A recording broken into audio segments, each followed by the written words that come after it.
GSM Mondal. আসসালামু আলাইকুম guys, সবাই কেমন আছেন? আমার হাতে যে ফোনটি দেখতে পাচ্ছেন এটি হচ্ছে স্যামসাং A16। এটির মডেলটি হচ্ছে SM1A166B। এটি হচ্ছে একটি 5G ফোন। তো ফোনটি একটি কাস্টমারের হাত থেকে ফোনটি পড়ে গিয়ে এটি টাচ কাজ করা বন্ধ করে দেয়। তো আমি আপনাদের দেখাচ্ছি। দেখুন ফোনটি কিন্তু অন আছে, কিন্তু টাচ কাজ করে না। দেখতে পাচ্ছেন টাচের কোনো রেসপন্সিবিলিটি নেই, কোনো রেসপন্স করে না টাচ, দেখতে পাচ্ছেন।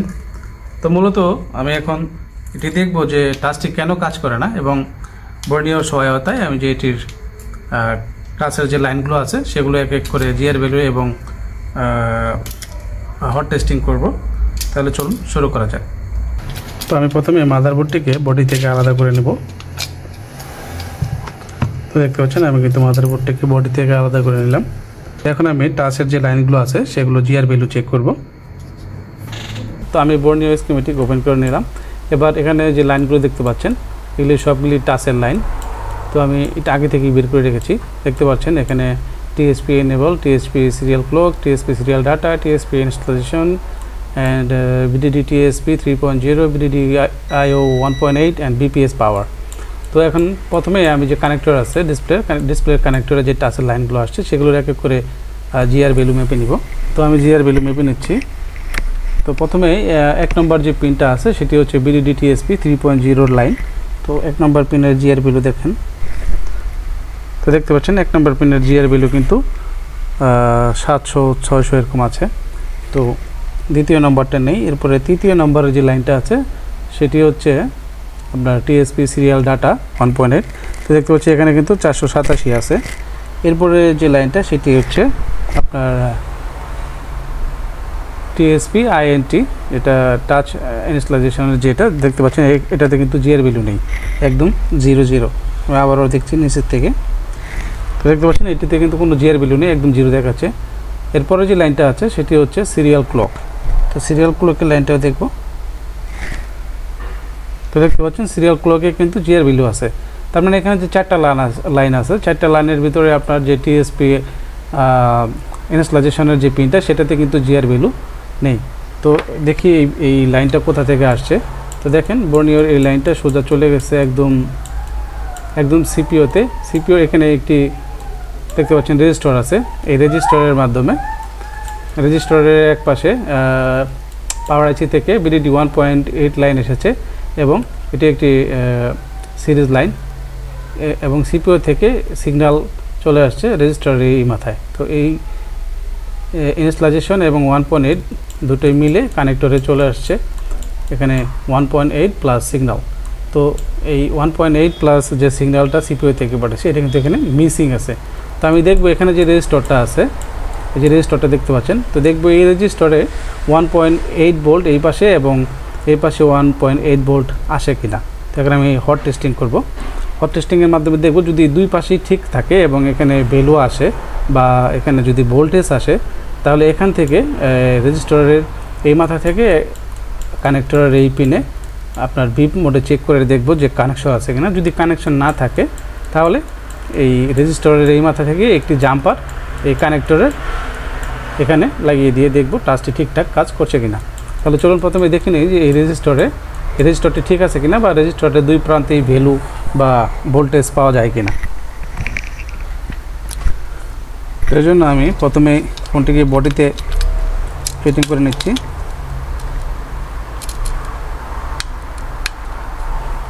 দেখতে পেলেন। এরপর আমি চার্জার ইনজেক্ট করব।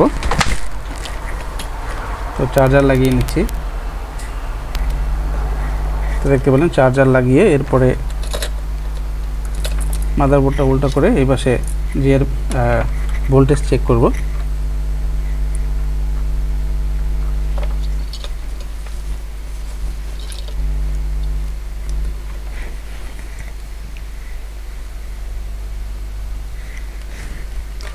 তো আমি মাল্টিমিটারটা ভোল্টেজ মোডে করে নিলাম। তারপরে দেখতে পাচ্ছেন এখানে যে রেজিস্টারটি দেখা যাচ্ছে, আপনাদের ক্লিয়ার করে দেখাচ্ছি।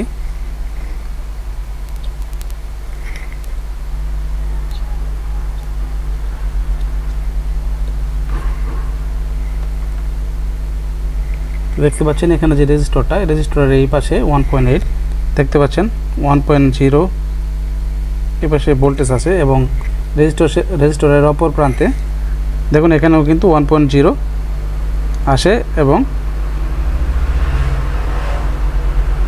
চলে যায়। তার মানে এখানে ভোল্টেজ আছে দেখতে পাচ্ছেন। যেহেতু ফোনটি বারবারে অন অফ হচ্ছে যার কারণে এখানে ভোল্টেজটি সুন্দরভাবে বুঝতে পারতেছি না। দেখতে পাচ্ছেন এখানে দেখতে পাচ্ছেন এখানে কিন্তু পুরোপুরি ভোল্টেজ আছে। তার মানে এখান থেকে এই লাইনটা কানেক্টর পর্যন্ত মিসিং আছে, যেহেতু ফোনটি আছাড় খেয়েছে, হাত থেকে পড়ে গিয়ে সমস্যাটি হয়েছে। তো এখন আমি যেটি করব, আমি এখানে সরাসরি এখান থেকে জাম্পার নিয়ে কানেক্টরে লাগিয়ে দিব। তো এখান থেকে আমি একটি জাম্পার করব। এখন এখান থেকে এই জাম্পারটি আমি কানেক্টর পর্যন্ত নিয়ে যাব এবং কানেক্টরে লাগিয়ে দিব। লাগিয়ে দিয়ে দেখব যে টাচে ঠিকঠাক কাজ করছে কিনা।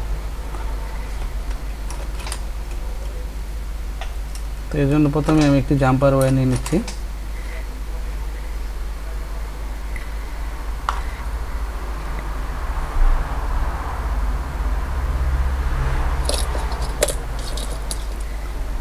তো রেজিস্টার টেপটা দেখতে পাচ্ছেন, এখানে আমি হালকা করে এখানে একটু জাম্পার করে দিব এটাকে।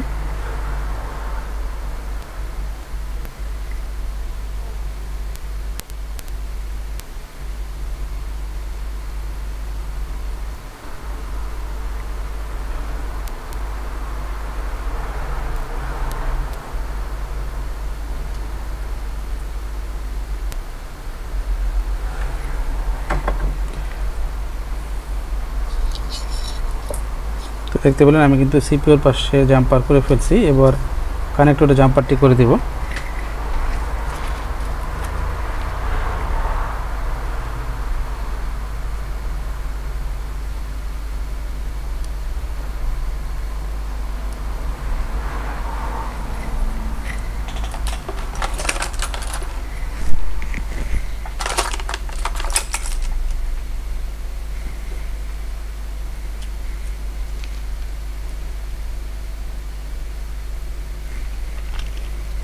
আমি কানেক্টর এখানে হালকা করে পেস্ট লাগিয়ে নিচ্ছি।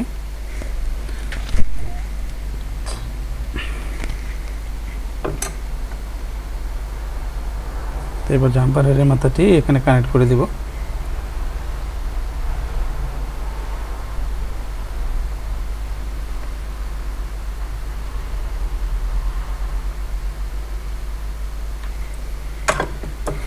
দেখতে পেলেন আমি কিন্তু কানেক্টর থেকে সিপিইউর এখানে যে রেজিস্টরটি আছে সেখান থেকে একটি জাম্পার করে নিলাম।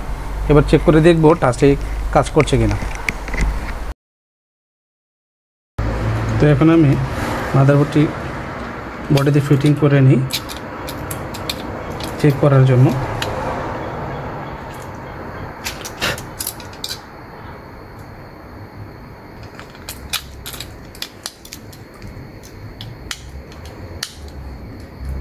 কানেক্টর লাগিয়ে নিলাম, ব্যাটারিটিও লাগিয়ে নিচ্ছি।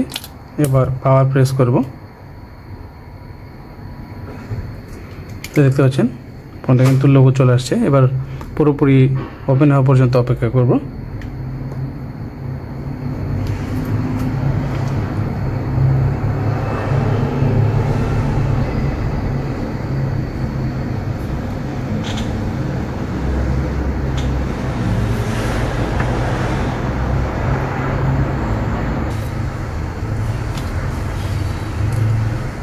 তো দেখতে পেলেন ফোনটা কিন্তু পুরোপুরি অন হয়ে গেছে এবং টাচের যে প্রবলেমটি ছিল সেটি কিন্তু সলভ হয়ে গেছে।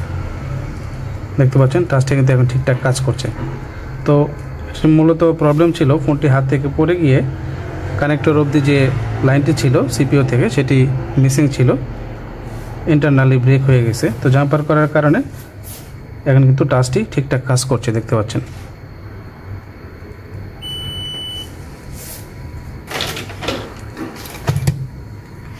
তো আপনারা তখন দেখতে পেলেন গাইস স্যামসাং A16 যে ফোনটি যে টাচ প্রবলেমটি ছিল দেখতে পাচ্ছেন, টাচের যে প্রবলেমটি ছিল সেটি কিন্তু এখন আর নেই। তো ফোনটি হাত থেকে পড়ে গিয়ে আপনার টাচের যে ইনস্টলেশন যে পিনটি ছিল সেটি লাইন ব্রেক হয়ে গেছিলো ইন্টারনালি। তো আমি এক জাম্পার করার পরে দেখতে পাচ্ছেন টাচটি কিন্তু সুন্দর কাজ করছে। তো টাচে এখন আর কোনো প্রবলেম নেই। তো তো ঠিকঠাক কাজ করছে।